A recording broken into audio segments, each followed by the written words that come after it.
He called it an accident. I called it the moment I stopped loving my husband. The wineglass slipped from my hand, crimson spilling down his father's pale suit. Before I could react, his palm struck my cheek. The room went silent. The only sound was the drip of Merlot on the marble floor. "You stupid maid," he spat, loud enough for every guest to hear. I looked at my husband. I thought I'd see shock or anger at his father.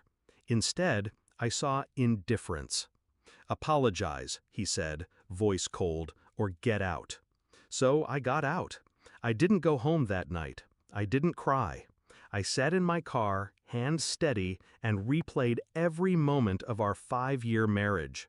The night we met, when he called me the most graceful woman in the room. The promises of partnership. The vows. I'd believed him, believed them. But the truth had been unraveling slowly. His mother's jokes about my background, the way they corrected my manners like I was staff, not family. My husband always smoothed it over, told me I was too sensitive. I wanted to believe him. I needed to. Until that slap, that word, that ultimatum. 2 days later, I went back to the house while they were at work. My key still fit. I moved through the rooms like a shadow, gathering documents, photographing statements, and pulling every account detail I could find. My husband handled their finances. I'd seen him brag about how everything, from the family company to the house deeds, flowed through accounts in his name. But he'd gotten lazy, careless, passwords saved on browsers, contracts left in drawers. I wasn't after money, not yet. I was after control. The first step was settle. I had my name removed from the joint accounts, then flagged unusual activity in their business accounts with the bank. Activity I had created. Purchases that would require explanation, meetings that never happened. Next, I called their biggest supplier, posing as a junior accountant. I hinted there were payment issues. Suppliers hate uncertainty. It's contagious. Orders got delayed. Rumors spread. Then I sold my jewelry, gifts from them, turning sentiment into liquid cash. I needed a war chest. It took a month for the cracks to show. My husband came home one night, jaw tight, tie askew. "The accounts are frozen," he snapped. "Bank error." He said it like a command for me to fix.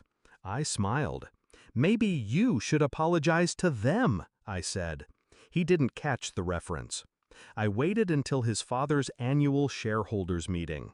They were already on edge. Their investors had been getting anonymous tips about mismanagement and personal misconduct. I'd made sure of it. That morning, I delivered my final move.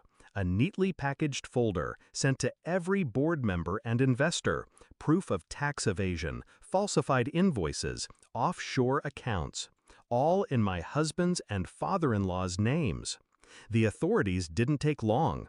By evening, their offices were raided, assets frozen, properties under review. When they got home that night, I was there, sitting at the dining table, sipping tea.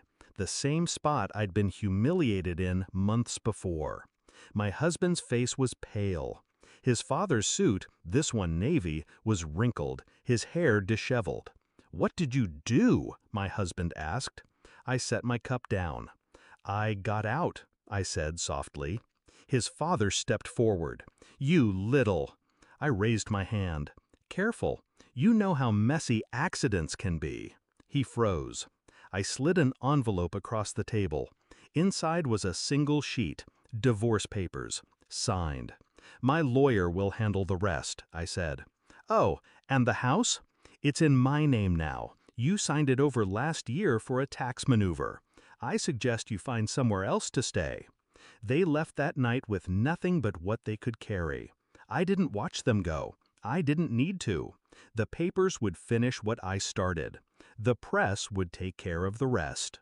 People think revenge is about rage, about striking back in the heat of the moment. They're wrong. Revenge is quiet, precise, patient. It's the satisfaction of knowing that when they finally realize what's happening, it's far too late to stop it. And when I think back to that night, the slap, the word, the command to apologize, I realize something. I did apologize, just not the way they expected.